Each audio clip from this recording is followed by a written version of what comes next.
എല്ലാവർക്കും നമസ്കാരം. നമ്മൾ ഇന്നത്തെ ക്ലാസ്സിൽ ഡിസ്കസ് ചെയ്യാൻ പോകുന്ന ഇമ്പോർട്ടന്റ് ആയിട്ടുള്ള 100 കറന്റ് അഫയേഴ്സ് ചോദ്യങ്ങളാണ്. ഓക്കെ, അപ്പൊ ആദ്യത്തെ ചോദ്യം, ഇപ്പോഴത്തെ ഇന്ത്യയുടെ ധനകാര്യ വകുപ്പ് സഹമന്ത്രി ആരാണ്? ധനകാര്യ വകുപ്പ് സഹമന്ത്രി പങ്കജ് ചൗധരി. ആരാണ്? പങ്കജ് ചൗധരി അല്ലെ. അപ്പൊ ധനം എന്ന് പറയുമ്പോൾ നമുക്ക് ഓർക്കാം, ധനമൊക്കെ നമ്മൾ പങ്ക് വെച്ചൊക്കെ കൊടുക്കണം അല്ലെ, പങ്ക് വെച്ച് കൊടുക്കാന്ന് ഓർക്കാം. പങ്കജ് ചൗധരിയാണ്, പ്രത്യേകം നോട്ട് ചെയ്യുക, സഹമന്ത്രിയാണെന്നുള്ള കാര്യം ഓർത്തു വെക്കുക കേട്ടോ.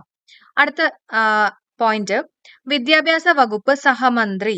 ഓക്കെ, എല്ലാം നമ്മൾ സഹമന്ത്രിയായിട്ട് റിലേറ്റ് ചെയ്തിട്ടുള്ള പോയിന്റ്സ് ആണ് പറയുന്നത്. വിദ്യാഭ്യാസ വകുപ്പ് സഹമന്ത്രി ആരാണ്? ജയന്ത് ചൗധരി. ജയന്ത് ചൗധരി. ഓക്കെ, അപ്പോ വിദ്യാഭ്യാസം നന്നായിട്ട് നമുക്ക് നല്ല വിദ്യാഭ്യാസമൊക്കെ കിട്ടിക്കഴിഞ്ഞാൽ നമ്മൾ ജയിക്കും എന്നൊക്കെ ഓർത്തു വയ്ക്കാം. ജയന്ത് ചൗധരി. ജയന്ത് ചൗധരി കേട്ടോ. ഇനി പ്രതിരോധ വകുപ്പ് സഹമന്ത്രി. പ്രതിരോധമാണ്. പ്രതിരോധ വകുപ്പ് സഹമന്ത്രി ആരാന്ന് ചോദിക്കുകയാണെങ്കിൽ സഞ്ജയ് സേത്ത് ആണ്. സഞ്ജയ് സേത്ത്. ഇതെല്ലാം സഹമന്ത്രിയാണ് കേട്ടോ, പ്രത്യേകം നോട്ട് ചെയ്യുക. പ്രതിരോധ വകുപ്പ് സഹമന്ത്രി സഞ്ജയ് സേത്ത്. ജസ്റ്റ് ഓർത്തു വെക്കാം, നമ്മുടെ സേത്ത് എന്ന് പറയുമ്പോൾ സ്വത്ത് എന്ന് ആലോചിക്കാം. നമ്മുടെ സ്വത്തൊക്കെ ആരെങ്കിലും എടുക്കാൻ വന്നു കഴിഞ്ഞാൽ നമ്മൾ പ്രതിരോധിക്കും, ഡിഫെൻഡ് ചെയ്യും എന്നൊക്കെ വേണമെങ്കിൽ ഓർക്കാം. സഞ്ജയ് സേത്ത്. ഓക്കെ, ഇനി അടുത്തത് വനിതാ ശിശുവികസന മന്ത്രാലയം സഹമന്ത്രി. വനിതാ ശിശുവികസന മന്ത്രാലയം സഹമന്ത്രി സാവിത്രി താക്കൂർ. വനിത എന്ന് പറയുമ്പോൾ തന്നെ സാവിത്രി അല്ലെ, സാവിത്രി താക്കൂർ. സാവിത്രി താക്കൂർ. യുവജനകാര്യ കായിക മന്ത്രാലയം സഹമന്ത്രി ചോദിക്കുകയാണെങ്കിൽ രക്ഷാനിധി. യുവജനങ്ങളൊക്കെ രക്ഷപ്പെടണം അല്ലെ, രക്ഷപ്പെടണം എന്നൊക്കെ വേണമെങ്കിൽ ഓർക്കാം. ഓക്കെ, അപ്പൊ യുവജനകാര്യ കായിക മന്ത്രാലയം സഹമന്ത്രി ചോദിക്കുകയാണെങ്കിൽ അത് രക്ഷാനിധി എന്നുള്ളത് ഓർത്തു വെക്കുക കേട്ടോ. അപ്പൊ പോയിന്റ്സുകളൊക്കെ ഒന്നും കൂടെ നിങ്ങളുടെ മൈൻഡിലോട്ട് കൊണ്ടുവരിക.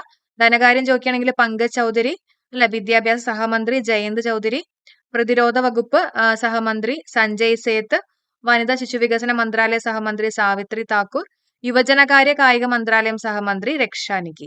ഇനി അടുത്ത പോയിന്റ് നോക്കാം. എക്സാമിന് ചോദിച്ചിട്ടുള്ള ക്വസ്റ്റ്യൻസും കൂടെ നമ്മൾ ഇതിനകത്ത് ഇൻക്ലൂഡ് ചെയ്തിട്ടുണ്ട്. നാറ്റോ സൈനിക സംഘത്തിന്റെ സെക്രട്ടറി ജനറൽ ചോദിക്കുകയാണെങ്കിൽ ജെൻസ് സ്റ്റോളൻബർഗ് ആണ് കേട്ടോ. ജെൻസ് സ്റ്റോളൻബർഗ് ആണ് നാറ്റോ സൈനിക സംഘത്തിന്റെ സെക്രട്ടറി ജനറൽ ചോദിക്കുകയാണെങ്കിൽ ജെൻസ് സ്റ്റോളൻബർഗ് ആണ്, ഓർത്തു വെച്ചേക്കുക. ഇനി അടുത്തത് ആസിയാന്റെ സെക്രട്ടറി ജനറൽ ആരാ? നമ്മൾ മുമ്പ് ഡിസ്കസ് ചെയ്തിട്ടുള്ളതാണ്, കാവോ കിം ഹോൺ അല്ലെ. ആസിയാന്റെ സെക്രട്ടറി ജനറൽ ചോദിക്കുകയാണെങ്കിൽ കാവോ കിം ഹോൺ ആണ്. കാവോ കിം ഹോൺ ആണ്. IMF ഇന്റർനാഷണൽ മോണിറ്ററി ഫണ്ടിന്റെ സെക്രട്ടറി ജനറൽ ചോദിക്കുകയാണെങ്കിൽ അത് ആരാണ്? ക്രിസ്റ്റലീന ജോർജീവിയ ആണ് കേട്ടോ. ക്രിസ്റ്റലീന ജോർജീവിയ ആണ്. ക്രിസ്റ്റലിനൊക്കെ നല്ല മണിയാണ്, പൈസയാണെന്നൊക്കെ ഓർത്തു വെക്കാം. ഇനി യുണൈറ്റഡ് നേഷൻസിന്റെ സെക്രട്ടറി ജനറൽ ചോദിക്കുകയാണെങ്കിൽ നിങ്ങൾക്ക് എല്ലാവർക്കും അറിയായിരിക്കും, ആന്റോണിയോ ഗുട്ടറസ് അല്ലെ. Antonio Guterres. ഇനി നാസയുടെ അഡ്മിനിസ്ട്രേറ്റർ ആരാ? അത് ബിൽ നെൽസൺ ആണ്. ഓക്കെ, നാസയുടെ അഡ്മിനിസ്ട്രേറ്റർ ചോദിക്കുകയാണെങ്കിൽ ആരാണത്? Bill Nelson. ഓക്കെ, ആരാണ്? Bill Nelson. ഓക്കെ, അപ്പൊ നാസയിലൊക്കെ പോണെങ്കിൽ നല്ല ബില്ലാവും എന്നൊക്കെ ജസ്റ്റ് നമുക്ക് ഓർത്തു വെക്കാം. ഇനി വേൾഡ് ഹെൽത്ത് ഓർഗനൈസേഷൻ അല്ലെങ്കിൽ WHO ഡയറക്ടർ ജനറൽ ചോദിക്കുകയാണെങ്കിൽ ടെഡ്രം അദനം. ഓക്കെ, ജസ്റ്റ് ഓർത്തു വെക്കാം, ഹെൽത്ത് ഇസ് വെൽത്ത് എന്ന് പറയാം അല്ലെ. വെൽത്ത് എന്ന് പറയുമ്പോൾ ധനം, ടെഡ്രോസ് അദനം. WTO വേൾഡ് ട്രേഡ് ഓർഗനൈസേഷന് ഡയറക്ടർ ജനറൽ ചോദിക്കുകയാണെങ്കിൽ ട്രേഡ് ചെയ്യുന്നത് നമ്മൾ കൊഞ്ചാണെന്ന് ഓർത്തു വെക്കാം അല്ലെ. കൊഞ്ചൊക്കെ നമ്മൾ ട്രേഡ് ചെയ്തു, ഓർത്തു വെക്കാം. എന്താണ്? നഗോസി ഒക്കോഞ്ചോ. ഫിഫയുടെ പ്രസിഡന്റ് ആരാ? ഗ്യാനി ഇൻഫാന്റിനോ. ഓക്കെ, ഫുട്ബോളൊക്കെ നമ്മൾ ഫിഫ എന്ന് പറയുമ്പോൾ ഫുട്ബോൾ ആണല്ലോ, അപ്പൊ ഫുട്ബോളുമായിട്ട് ബന്ധപ്പെട്ട് ജസ്റ്റ് ഓർത്തു വെക്കാം. ഫുട്ബോളൊക്കെ ഇൻഫന്റ് ആവുമ്പോൾ മുതലേ, കുട്ടികളാവുമ്പോൾ മുതലേ നമ്മൾ കളിച്ച് തുടങ്ങണം എന്നുള്ള രീതിയിൽ ഓർക്കാം. ഫിഫയുടെ പ്രസിഡന്റ് ആരാണ്? ഗ്യാനി ഇൻഫാന്റിനോ. ഇനി അടുത്ത് നോക്കാം. പുതിയ പാർലമെന്റ് മന്ദിരത്തിന്റെ ഉദ്ഘാടനത്തിന്റെ ഭാഗമായി പുറത്തിറക്കിയിട്ടുള്ള പ്രത്യേക സ്മാരക നാണയത്തിന്റെ മൂല്യം എത്രയാണ്? എത്ര രൂപ നാണയമാണ് പുറത്തിറക്കിയിട്ടുള്ളത് എന്നുള്ളതാണ് ചോദിച്ചിട്ടുള്ളത്. എത്രയാണ്? 75 രൂപയാണ് കേട്ടോ. 75 രൂപ നാണയമാണ് പുറത്തിറക്കിയിട്ടുള്ളത്. ഇന്ത്യയുടെ പഴയ പാർലമെന്റ് മന്ദിരം ഇനി ഏത് പേരിലാണ് അറിയപ്പെടുന്നത്? സംവിധാൻ സദൻ. എന്താണ്? സംവിധാൻ സദൻ. പഴയ പാർലമെന്റ് മന്ദിരം ഏത് പേരിലാണ് അറിയപ്പെടുന്നത്? സംവിധാൻ സദൻ. അങ്ങനെയാണെങ്കിൽ പുതിയ പാർലമെന്റ് മന്ദിരം ഉദ്ഘാടനം ചെയ്തിട്ടുള്ള വർഷം 2023 മെയ് 28 കേട്ടോ. നോട്ട് ചെയ്തേക്കാം, ഇമ്പോർട്ടന്റ് ആണ്. പുതിയ പാർലമെന്റ് മന്ദിരം ഉദ്ഘാടനം ചെയ്തിട്ടുള്ള വർഷം ചോദിക്കുകയാണെങ്കിൽ 2023 മെയ് 28. പുതിയ മന്ദിരത്തിന്റെ ആദ്യ സമ്മേളനം നടന്നിട്ടുള്ളത് സെപ്റ്റംബർ 19. ഓക്കെ, പുതിയ പാർലമെന്റ് മന്ദിരത്തിന്റെ ആദ്യ സമ്മേളനം നടന്നിട്ടുള്ളത് എന്നാണ്? സെപ്റ്റംബർ 19.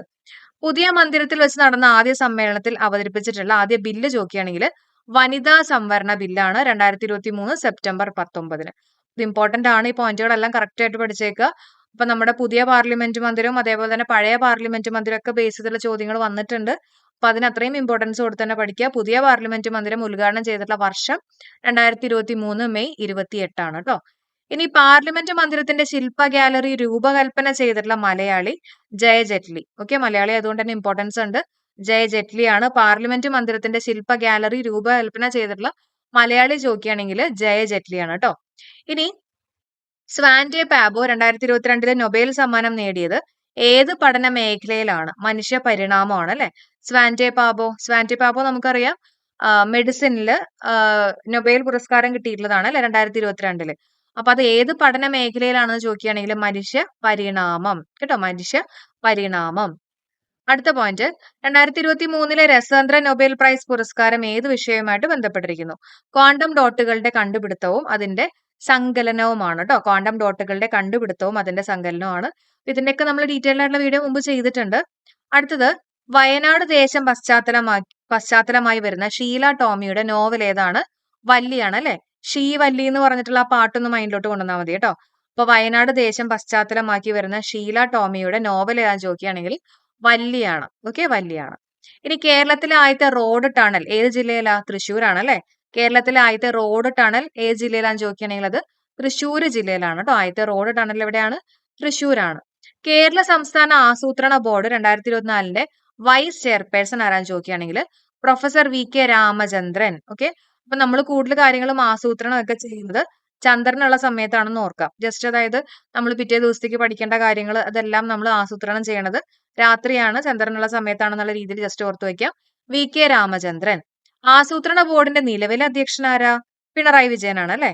ഇനി ദേശീയ വനിതാ കമ്മീഷൻ 2024 അധ്യക്ഷൻ ആരാണ്? രേഖ ശർമ്മ. ഈ അടുത്ത് ചോദിച്ചിട്ടുള്ളതാണ് അല്ലെ. വനിതാ കമ്മീഷന്റെ അധ്യക്ഷ ആരാന്ന് ചോദിക്കുകയാണെങ്കിൽ രേഖ ശർമ്മയാണ്. അപ്പൊ വനിത ഒരു സിന്ദൂര രേഖയുണ്ടെന്നൊക്കെ ജസ്റ്റ് ഓർത്ത് വയ്ക്കാം. രേഖ ശർമ്മ അല്ലെ വനിതാ കമ്മീഷന്റെ അധ്യക്ഷയാണ്. ഇനി 18ാമത്തെ ലോക്സഭയിലെ പ്രതിപക്ഷ നേതാവ് ആരാന്ന് ചോദിക്കുകയാണെങ്കിൽ രാഹുൽ ഗാന്ധിയാണ്. 18ാമത്തെ ലോക്സഭയിലെ പ്രതിപക്ഷ നേതാവ് രാഹുൽ ഗാന്ധി. കേരളത്തിലെ വനിതാ കമ്മീഷന്റെ നിലവിലെ ചെയർപേഴ്സൺ ആരാ? P സതീദേവി അല്ലെ. കേരളത്തിലെ വനിതാ കമ്മീഷന്റെ നിലവിലെ ചെയർപേഴ്സൺ ആരാണ്? P സതീദേവി. കേരള ഹൈക്കോടതിയുടെ ഇപ്പോഴത്തെ ചീഫ് ജസ്റ്റിസ് മുഹമ്മദ് മുഷ്താഖ് ആണ്. ഓക്കെ, ജസ്റ്റ് ഓർത്ത് വെച്ചോളൂ. നമ്മൾ നല്ല ഹൈറ്റിലൊക്കെ എത്തണമെങ്കിൽ, നല്ല ഉയരത്തിലൊക്കെ എത്തണമെങ്കിൽ നമുക്കൊരു താങ് വേണം എന്നുള്ള രീതിയിലൊക്കെ ജസ്റ്റ് ഓർത്ത് വയ്ക്കാം. മുഷ്താങ് അല്ലെങ്കിൽ മുഷ്താഖ് എന്നൊക്കെ ഓർത്ത് വെക്കാം കേട്ടോ. അപ്പൊ കേരള ഹൈക്കോടതിയുടെ ഇപ്പോഴത്തെ ചീഫ് ജസ്റ്റിസ് ആരാന്ന് ചോദിക്കുകയാണെങ്കിൽ മുഹമ്മദ് മുഷ്താഖ് ആണ്. ഓക്കെ, ഇനി കേരള മനുഷ്യാവകാശ കമ്മീഷൻ ചെയർമാൻ ആരാന്ന് ചോദിക്കുകയാണെങ്കിലോ അലക്സാണ്ടർ തോമസ്. ആരാണ്? അലക്സാണ്ടർ തോമസ്. കേരള മനുഷ്യാവകാശ കമ്മീഷൻ ആരാണ്? അലക്സാണ്ടർ തോമസ് ആണ്. ഇമ്പോർട്ടന്റ് ആണ്, പഠിച്ചേക്കുക. RBIയുടെ ഇപ്പോഴത്തെ ചെയർമാൻ നമ്മൾ ഒരുപാട് തവണ ഡിസ്കസ് ചെയ്തിട്ടുള്ളതാണ് ശക്തികാന്ത ദാസ് അല്ലെ. ബാങ്കുകളുടെ ഒക്കെ ബാങ്ക് എന്നറിയപ്പെടുന്ന RBIയുടെ ഹെഡ് ചോദിക്കുകയാണെങ്കിൽ നല്ല ശക്തിയുള്ള ആൾ തന്നെയാണെന്ന് വിചാരിക്കാം, ശക്തികാന്ത ദാസ്. ഇന്ത്യയിൽ ആദ്യമായിട്ട് യുനെസ്കോയുടെ സാഹിത്യ നഗര പദവി സ്വന്തമാക്കിയുള്ള നഗരം കോഴിക്കോടാണ്. കോഴിക്കോടാണ് ഇന്ത്യയിൽ ആദ്യമായിട്ട് യുനെസ്കോയുടെ സാഹിത്യ നഗര പദവി സ്വന്തമാക്കിയുള്ള നഗരം. ഏതാണ്? കോഴിക്കോടാണ് കേട്ടോ സാഹിത്യം. അതേസമയം മധ്യപ്രദേശിലെ ഗ്വാളിയോർ ആണ് സംഗീത നഗരമായിട്ട് അറിയപ്പെടുന്നത്. ഓക്കെ, അപ്പൊ ഏതാണ് സംഗീത നഗരമായിട്ട് അറിയപ്പെടുന്നതെന്ന് ചോദിക്കുകയാണെങ്കിൽ മധ്യപ്രദേശിലെ ഗ്വാളിയോർ ആണ്. അതും കൂടെ അറിഞ്ഞു വെച്ചേക്കാം കേട്ടോ. ഇനി മലയാള വിഭാഗത്തിൽ കേന്ദ്ര സാഹിത്യ അക്കാദമിയുടെ 2023 ബാലസാഹിത്യ പുരസ്കാരം ലഭിച്ചിട്ടുള്ള ആർക്കാന്ന് ചോദിക്കുകയാണെങ്കിൽ പ്രിയ ASN ആണ് മലയാള വിഭാഗത്തിൽ കേന്ദ്ര സാഹിത്യ അക്കാദമിയുടെ ബാലസാഹിത്യം അല്ലെ 2023 ബാലസാഹിത്യമാണ്. അപ്പൊ ബാലന്മാരെയൊക്കെ നമുക്ക് ഭയങ്കര പ്രിയമാണെന്ന് ഓർത്തു വയ്ക്കാം. പ്രിയ AS ആണെന്നുള്ള കാര്യം അറിഞ്ഞു വെച്ചേക്കാം. അടുത്ത് നോക്കാം, Cannes film festival 2024 grand prix award നേടിയിട്ടുള്ള ഇന്ത്യയിൽ നിന്നുള്ള സിനിമ ഏതാണെന്ന് ചോദിക്കുകയാണെങ്കിൽ all we imagine as light. അതിന്റെ സംവിധാനം പായൽ കപ്പാടിയ. ഓർത്തു വയ്ക്കാം, ഗ്രാൻഡ് പ്രിക്സ് അവാർഡ് ആണ് കേട്ടോ. പക്ഷെ നമുക്ക് ജസ്റ്റ് ഓർത്തു വയ്ക്കാം നല്ല ഗ്രാൻഡ് ആയിട്ടുള്ള പിക്കുകളൊക്കെ ഉണ്ടല്ലോ, പിക്ചേഴ്സ് ഒക്കെ നമുക്ക് നല്ല ലൈറ്റിൽ കാണാൻ പറ്റും എന്നൊക്കെ ഓർത്തു വയ്ക്കാം കേട്ടോ. പിക്ചേഴ്സ് ഒക്കെ നമുക്ക് നല്ല ലൈറ്റ് ഉള്ളപ്പോഴാണ് കാണാന്നൊക്കെ ഓർത്തു വയ്ക്കാം. All we imagine as light ആണ്. ഓക്കെ, സംവിധാനം ചെയ്തിട്ടുള്ളത് പായൽ കപാഡിയാണ്. അപ്പോൾ കാൻ ഫിലിം ഫെസ്റ്റിവലിന്റെ ഗ്രാൻഡ് പ്രിക്സ് 2024 കിട്ടിയിട്ടുള്ള ഇന്ത്യയിൽ നിന്നുള്ള സിനിമ ചോദിക്കുകയാണെങ്കിൽ all we imagine as light. 2023 Vayalar award നേടിയിട്ടുള്ള വ്യക്തി ശ്രീകുമാരൻ തമ്പിയാണ്. ഓക്കെ, അപ്പൊ വയലിൽ നിറച്ച് തുമ്പികളാണെന്ന് ഓർത്തു വയ്ക്കാം. ശ്രീകുമാരൻ തമ്പിയാണ്. 2023 ആണെന്നുള്ളത് പ്രത്യേകം നോട്ട് ചെയ്തേക്കണം. രചന ജീവിതം ഒരു പെൻഡുലം. 2022 കിട്ടിയിട്ടുള്ളത് ആർക്കാ? S ഹരീഷിനാണ്, മീശയ്ക്ക് അല്ലെ. മീശ എന്ന് കേൾക്കുമ്പോൾ തന്നെ നമുക്ക് S ഹരീഷുമായിട്ട് കണക്ട് ചെയ്യാം. അപ്പോൾ രണ്ട് സൈഡിലെ മീശയും പിരിച്ചു വെച്ചു എന്നൊക്കെ വേണമെങ്കിൽ ഓർത്തു വയ്ക്കാം അല്ലെ. അപ്പൊ മീശ 2ആണ്. 2023 ശ്രീകുമാരൻ തമ്പി. കേരളത്തിൽ ഇപ്പോഴത്തെ സാക്ഷരത നിരക്ക് എത്ര ശതമാനമാണെന്ന് ചോദിക്കുകയാണെങ്കിൽ 94% ആണ്, ഇമ്പോർട്ടന്റ് ആണ് കേട്ടോ. കേരളത്തിലെ ഇപ്പോഴത്തെ സാക്ഷരതാ നിരക്ക് എത്രയാണ്? 94%. ഇന്ത്യയിൽ ആദ്യമായിട്ട് ജല ബഡ്ജറ്റ് തയ്യാറാക്കിയുള്ള സംസ്ഥാനം നമ്മുടെ കേരളമാണ് അല്ലെ. ഇനി അടുത്ത് നമുക്ക് സ്പോർട്സുമായിട്ട് ബന്ധപ്പെട്ടിട്ടുള്ള കുറച്ച് പോയിന്റ്സുകൾ നോക്കാം. അടുത്ത പോയിന്റ് നോക്കാം. 2023 അണ്ടർ-17 ഫിഫ ലോകകപ്പിന് ആതിഥേയത്വം വഹിച്ചിട്ടുള്ളത് ഏത് രാജ്യമാണെന്ന് ചോദിക്കുകയാണെങ്കിൽ അത് ഇന്തോനേഷ്യയാണ്. ഏത് രാജ്യമാണ്? ഇന്തോനേഷ്യയാണ്. വിജയിച്ചിട്ടുള്ളത് ജർമ്മനിയാണ് കേട്ടോ. വിജയിച്ചിട്ടുള്ളത് ആരാണ്? ജർമ്മനിയാണ് കേട്ടോ. അണ്ടർ-17 എന്ന് പറയുമ്പോൾ നമുക്ക് കുറച്ചും കൂടെ ചെറിയ കുട്ടികളാണ്.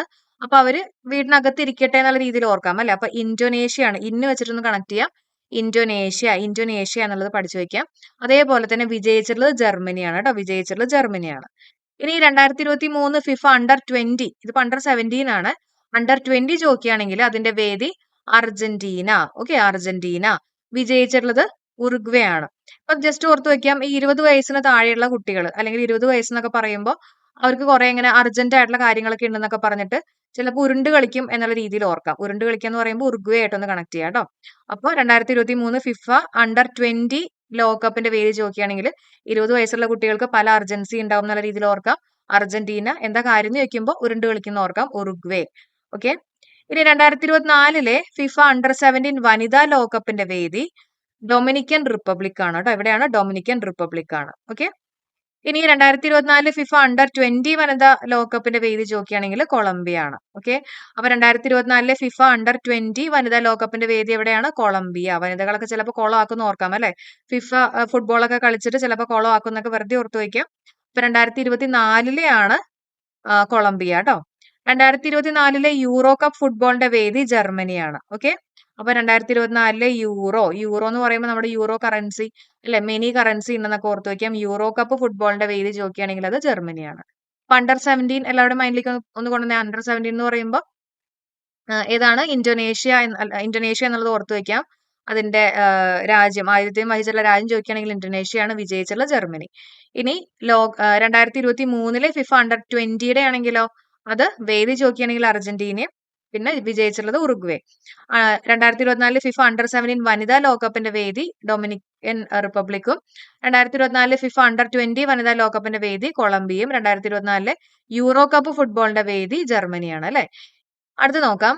ലോക പരിസ്ഥിതി ദിനമായിട്ട് ആചരിക്കുന്ന ജൂൺ 5-നാണ് അല്ലെ. ലോക പരിസ്ഥിതി ദിനമായിട്ട് ആചരിക്കുന്നത് ജൂൺ 5-നാണെന്നുള്ളത് ഓർത്തു വെക്കാം. ഇനി 2024 പരിസ്ഥിതി ദിനത്തിന്റെ തീമും അതേപോലെ തന്നെ ആതിഥേയം വഹിച്ചിട്ടുള്ള രാജ്യം ചോദിക്കുകയാണെങ്കിൽ തീം എന്തായിരുന്നു? നമ്മൾ ഓൾറെഡി ഇതിന്റെയൊക്കെ തീം വെച്ചിട്ടുള്ള കോഡ് ക്ലാസ് ചെയ്തിട്ടുണ്ട്. ഭൂമി പുനഃസ്ഥാപിക്കൽ, മരുഭൂവൽക്കരണം അല്ലെ.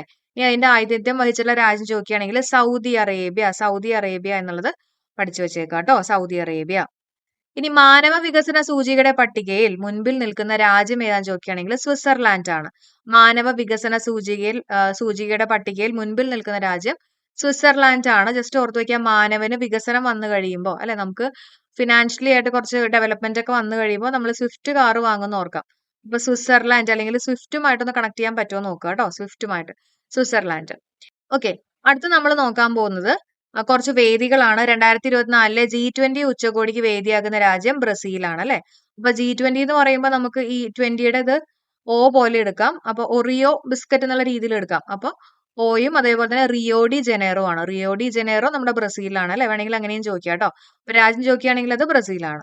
2023 കാലാവസ്ഥ ഉച്ചകോടിയുടെ വേദി, കാലാവസ്ഥ മോശമാണെങ്കിൽ നമ്മൾ ബൈ ഒക്കെ പറഞ്ഞു പോകേണ്ടി വരും. ദുബായ് ആണ്, UAE അല്ലെ. UAE ദുബായ് എന്നുള്ളത് ഓർത്തു വെക്കാം.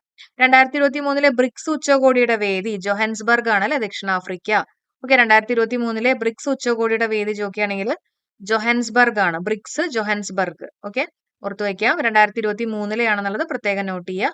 2024 ബ്രിക്സ് ഉച്ചകോടിയുടെ വേദി ഏതാ? റഷ്യയാണ് അല്ലെ. 2024 ബ്രിക്സ് ഉച്ചകോടിയുടെ വേദി എവിടെയാന്ന് ചോദിക്കുകയാണെങ്കിൽ റഷ്യയാണ്. ഓക്കെ. അപ്പോ 2023 ആണെങ്കിൽ സൗത്ത് ആഫ്രിക്കയും അതിനുശേഷം റഷ്യ. ഈ ഒരു ഇമേജ് ഒന്ന് മൈൻഡിലോട്ട് കൊണ്ടുവന്നാൽ മതി കേട്ടോ. 2023 ആസിയാൻ ഉച്ചകോടിയുടെ വേദി, 2023 ആസിയാൻ ഉച്ചകോടിയുടെ വേദി എവിടെയാണ്? ജക്കാർത്ത, ഇന്തോനേഷ്യ കേട്ടോ. Jakarta, Indonesia. ഒന്ന് ഓർത്തു വെച്ചേക്കണേ. അടുത്ത പോയിന്റ് നോക്കാം. ഗാസയിൽ നടക്കുന്ന യുദ്ധത്തിൽ ജനരോഷം വർദ്ധിച്ച പാസ്പോർട്ടുമായിട്ടുള്ള സന്ദർശകരുടെ പ്രവേശനം നിരോധിച്ചിട്ടുള്ള രാജ്യം മാലദ്വീപാണ്. ഇന്ത്യയുടെ സൗര മിഷനായിട്ടുള്ള ആദ്യത്തെ L1 ഭൂമിയിൽ നിന്നുള്ള അകലം ഭൂമിയും സൂര്യനും തമ്മിലുള്ള അകലത്തിന്റെ എത്ര ശതമാനമാണെന്ന് ചോദിക്കുകയാണെങ്കിൽ 1% അല്ലെ. റീസെന്റ് ആയിട്ട് ചോദിച്ചിട്ടുള്ള ക്വസ്റ്റ്യൻ പേപ്പറിൽ ഉണ്ടായിരുന്നതാണ്. ആദ്യത്തെ L1 ബേസ് ചെയ്തിട്ടുള്ള ചോദ്യങ്ങൾ ഉണ്ടായിരുന്നു അല്ലെ. ഇനി ആദ്യത്തെ L1 ബഹിരാകാശ പേടകത്തിന്റെ ഹാലോ പരിക്രമണത്തിന്റെ ഏകദേശ ദൂരം ഭൂമിയിൽ നിന്ന് എത്രയാണെന്ന് ചോദിക്കുകയാണെങ്കിൽ 1.5 ദശലക്ഷം കിലോമീറ്റർ ആണ് കേട്ടോ. 1.5 ദശലക്ഷം കിലോമീറ്റർ ആണ്. ചന്ദ്രയാൻ 3ന്റെ റോവർ ഏതാണെന്നാണ് ചോദ്യം. പ്രഗ്യാൻ അല്ലെ. അപ്പൊ ജസ്റ്റ് ഓർത്ത് വെക്കാം, പ്രകൃതിയിൽ നിന്ന് നമുക്ക് റോ മെറ്റീരിയൽസ് കിട്ടും എന്നൊക്കെ ഓർത്ത് വെക്കാം അല്ലെ. അല്ലെങ്കിൽ റോ ആയിട്ടുള്ള സാധനങ്ങളൊക്കെ പ്രകൃതിയിൽ നിന്ന് കിട്ടുന്ന ഓർക്കാം. അപ്പൊ റോവർ ചോദിക്കുകയാണെങ്കിൽ പ്രഗ്യാനാണ്. ചന്ദ്രയാൻ 3ൽ ഉപയോഗിച്ചുള്ള ലാൻഡറിന്റെ പേരെന്താ? വിക്രം അല്ലെ. വിക്രം ലാൻഡ് ചെയ്തു എന്ന് തന്നെ ഓർത്ത് വെക്കാം. വിക്രമിന്റെ ലാൻഡറിന്റെ പേര് ചോദിക്കുകയാണെങ്കിൽ വിക്രമാണ്. അടുത്ത പോയിന്റ് നോക്കാം. ചന്ദ്രയാൻ 3ന് സോളാർ പാനൽ സബ്സ്ട്രേറ്റുകൾ നൽകിയത് VSSC ആണ്, തിരുവനന്തപുരം. ഓക്കെ. അതേപോലെ തന്നെ 2023 ഓഗസ്റ്റ് 23ന്റെ ഒക്കെ ഇമ്പോർട്ടൻസ് എല്ലാവർക്കും അറിയാലോ അല്ലെ. ചന്ദ്രയാൻ 3 നമ്മുടെ ചന്ദ്രന്റെ ദക്ഷിണ ധ്രുവത്തില് സോഫ്റ്റ് ലാൻഡ് ചെയ്തിട്ടുള്ള ഒരു ഡേറ്റ് ആണ്. അത് തന്നെ നമ്മുടെ നാഷണൽ സ്പേസ് ഡേ ആയിട്ട് ആചരിക്കുന്ന ഒരു ദിവസം കൂടിയാണ് അല്ലെ. ഇനി ഇന്ത്യ ഗവൺമെന്റ് വിഭാവനം ചെയ്തിട്ടുള്ള സ്വയം പദ്ധതിയുടെ സവിശേഷത എന്താണ്? സ്വയം പദ്ധതി എന്തായാലും പറഞ്ഞല്ലോ, പൗരന്മാർക്ക് ഗുണമേന്മയുള്ളതും സൗജന്യവുമായിട്ടുള്ള വിദ്യാഭ്യാസം നൽകുക അല്ലെ. പൗരന്മാർക്ക് ഗുണമേന്മയുള്ള സൗജന്യം വിദ്യാഭ്യാസം ഒക്കെ നൽകിയാലേ അവർ സ്വയം ഇംപ്രൂവ് ചെയ്യുള്ളൂ എന്നുള്ള രീതിയിലൊക്കെ ഓർത്തു വെക്കാം കേട്ടോ. അപ്പൊ സ്വയം പദ്ധതി പൗരന്മാർക്ക് ഗുണമേന്മയുള്ളതും സൗജന്യവുമായിട്ടുള്ള വിദ്യാഭ്യാസം നൽകുക. അടുത്ത പോയിന്റ് നോക്കാം. പ്രധാനമന്ത്രിയുടെ മുദ്ര പദ്ധതി ലക്ഷ്യമിടുന്നത് എന്താണ്? നമ്മൾ മുദ്ര എന്ന് പറഞ്ഞപ്പോൾ പറഞ്ഞിരുന്നു ചെറിയ മുദ്ര എന്നുള്ള രീതിയിൽ ഓർക്കാം. അപ്പോൾ ചെറിയ വെച്ചിട്ട് ചെറുകിട സംരംഭകരെ സമ്പദ് വ്യവസ്ഥയുടെ മുഖ്യധാരയിലേക്ക് എത്തിക്കുക എന്നുള്ളതായിരുന്നു അല്ലെ. ഇനി എന്താണ് മഹിള ഇ ഹാറ്റ് എന്നുള്ളത് നോക്കാം. വനിതാ സംരംഭകർക്കായിട്ട് ഓൺലൈൻ മാർക്കറ്റിംഗ് പ്ലാറ്റ്ഫോം ലഭ്യമാക്കുന്നതിനുള്ള ഇന്ത്യൻ സർക്കാരിന്റെ സംരംഭം ഏതാണെന്ന് ചോദിക്കുകയാണെങ്കിൽ മഹിള ഇ ഹാറ്റ് ആണ്. ഓക്കെ. വനിതാ സംരംഭകർക്കായിട്ട് ഓൺലൈൻ മാർക്കറ്റിംഗ് പ്ലാറ്റ്ഫോം ലഭ്യമാക്കുന്നതിനുള്ള ഇന്ത്യൻ സർക്കാരിന്റെ സംരംഭം ചോദിക്കുകയാണെങ്കിൽ അത് മഹിള ഇ ഹാറ്റ്. ഉജ്ജ്വല യോജന എന്താ? ദരിദ്രരായുള്ള കുടുംബങ്ങൾക്ക് LPG ഗ്യാസ് സിലിണ്ടറുകൾ നൽകുക എന്ന ലക്ഷ്യത്തോടെ ഉള്ളതാണ് ഉജ്ജ്വല. ജ്വലിക്കുക എന്നൊക്കെ പറയുമ്പോൾ നമ്മുടെ തീയും ഗ്യാസുമായിട്ടൊക്കെ ഓർത്തു വെക്കാം. LPG ഗ്യാസ് സിലിണ്ടറുകൾ നൽകുന്ന ഒരു പദ്ധതിയാണ് കേട്ടോ ഗ്രാമീണ ദരിദ്രരായിട്ടുള്ള കുടുംബങ്ങൾക്ക്. സൗഭാഗ്യ പദ്ധതി എന്തായിരുന്നു? ഗ്രാമങ്ങളിലും നഗരങ്ങളിലും രാജ്യത്തിലെ എല്ലാ വീടുകളിലും വൈദ്യുതീകരണം ഉറപ്പാക്കാൻ വേണ്ടിയിട്ടുള്ള ഒരു പദ്ധതിയാണ് സൗഭാഗ്യം അല്ലെ. ഭാഗ്യം, കറണ്ട് വന്നു എന്നൊക്കെ നമ്മൾ പറയില്ലേ, അങ്ങനെ ഓർത്തു വെക്കാം. അപ്പൊ സൗഭാഗ്യ അല്ലെ. സൗഭാഗ്യ, ഭാഗ്യം, വൈദ്യുതി വന്നു അല്ലെങ്കിൽ കറണ്ട് വന്നു. അപ്പൊ ഗ്രാമങ്ങളിലും നഗരങ്ങളിലും രാജ്യത്തെ എല്ലാ വീടുകളിലും വൈദ്യുതീകരണം ഉറപ്പാക്കാൻ വേണ്ടിയിട്ടുള്ള ഒരു പദ്ധതിയാണ് സൗഭാഗ്യ പദ്ധതി. നിലവിലെ എൻഫോഴ്സ്മെന്റ് ഡയറക്ടർ ചോദിക്കുകയാണെങ്കിൽ രാഹുൽ നവീൻ ആണ് കേട്ടോ. നിലവിലെ എൻഫോഴ്സ്മെന്റ് ഡയറക്ടർ ചോദിക്കുകയാണെങ്കിൽ ആരാണ്? രാഹുൽ നവീൻ. ധനകാര്യ മന്ത്രാലയത്തിലെ റവന്യൂ വകുപ്പിന്റെ ഭാഗമായിട്ട്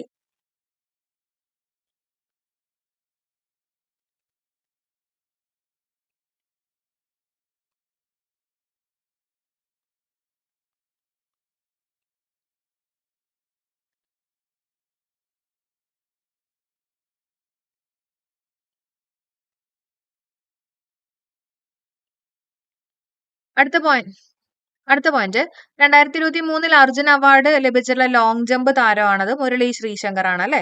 ഈ 2023 അർജുൻ അവാർഡ് ലഭിച്ചിട്ടുള്ള ക്രിക്കറ്റ് താരം ആരാ? അത് മുഹമ്മദ് ഷമിയാണ്. ഓക്കെ. അപ്പോ ലോങ് ജമ്പ് താരമാണ് മുരളി ശ്രീശങ്കർ. അതുപോലെ സമയം ക്രിക്കറ്റ് താരം ചോദിക്കുകയാണെങ്കിൽ രണ്ടുപേർക്കും അർജുൻ അവാർഡ് തന്നെയാണ് കിട്ടിയിട്ടുള്ളത് കേട്ടോ. അത് മുഹമ്മദ് ഷമിയാണ്.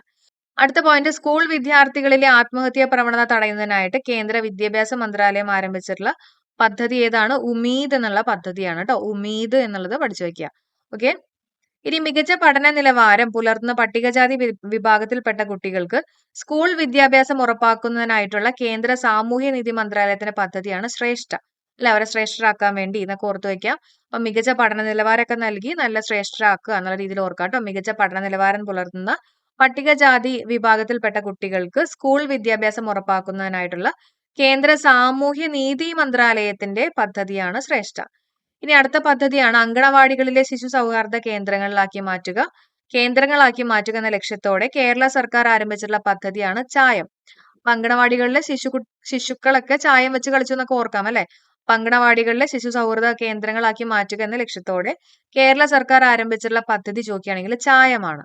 ഈ സാമ്പത്തികമായിട്ട് പിന്നോക്കം നിൽക്കുന്ന ഭിന്നശേഷിക്കാരായ മാതാപിതാക്കളുടെ കുട്ടികൾക്ക് വിദ്യാഭ്യാസ സഹായം നൽകുന്നതിന് വേണ്ടിയിട്ടുള്ള കേരള സാമൂഹ്യ നീതി വകുപ്പിന്റെ പദ്ധതിയാണ് വിദ്യാകിരണം. ആ പേര് കാണുമ്പോൾ തന്നെ നമുക്കറിയാം വിദ്യ എന്ന് പറയുമ്പോൾ എഡ്യൂക്കേഷനുമായിട്ട് ബന്ധപ്പെട്ടിട്ടുള്ളത് അല്ലെ. വിദ്യാകിരണം. അപ്പൊ എന്താ വിദ്യാകിരണം എന്ന് പറഞ്ഞാൽ സാമ്പത്തികമായിട്ട് പിന്നോക്കം നിൽക്കുന്ന ഭിന്നശേഷിക്കാരായ മാതാപിതാക്കളുടെ കുട്ടികൾക്ക് വിദ്യാഭ്യാസ സഹായം അല്ലെ. വിദ്യാഭ്യാസ സഹായമാണ് എന്ത് വിദ്യാകിരണം. സംസ്ഥാനത്തെ സർവകലാശാലകളും കോളേജുകളും ഒറ്റ സോഫ്റ്റ്വെയറിന്റെ കുടക്കീഴിലാക്കുന്ന പദ്ധതിയാണ് കെ-റീപ്പ്. നമ്മൾ ഒരുപാട് തവണ ഡിസ്കസ് ചെയ്തിട്ടുണ്ട്. സംസ്ഥാനത്തെ സർവകലാശാലകളും കോളേജുകളും ഒറ്റ സോഫ്റ്റ്വെയറിന്റെ കുടക്കീഴിലാക്കുന്ന പദ്ധതിയാണ് കെ-റീപ്പ് എന്ന് പറഞ്ഞിട്ടുള്ള പദ്ധതി. എല്ലാ കുട്ടികൾക്കും പ്രാഥമിക ഗണിതശേഷി ഉറപ്പാക്കാൻ കെ-ഡിസ്കിന്റെ നേതൃത്വത്തിൽ ആരംഭിച്ചിട്ടുള്ള നൂതന പദ്ധതിയാണ് മഞ്ചാടി. ഓക്കെ, എല്ലാ കുട്ടികൾക്കും പ്രാഥമിക ഗണിതശേഷി ഉറപ്പാക്കാൻ കെ-ഡിസ്കിന്റെ നേതൃത്വത്തിൽ ആരംഭിച്ചിട്ടുള്ള നൂതന പദ്ധതിയാണ് മഞ്ചാടി. സംരക്ഷിക്കാൻ ആളില്ലാത്തവരെയും കിടപ്പ് രോഗികളായ വയോജനങ്ങളെയും സ്ഥാപനങ്ങളിലേക്ക് ഏറ്റെടുത്ത് സംരക്ഷിക്കുന്ന സാമൂഹ്യനീതി വകുപ്പ് പദ്ധതിയാണ് വയോസാന്ത്വനം.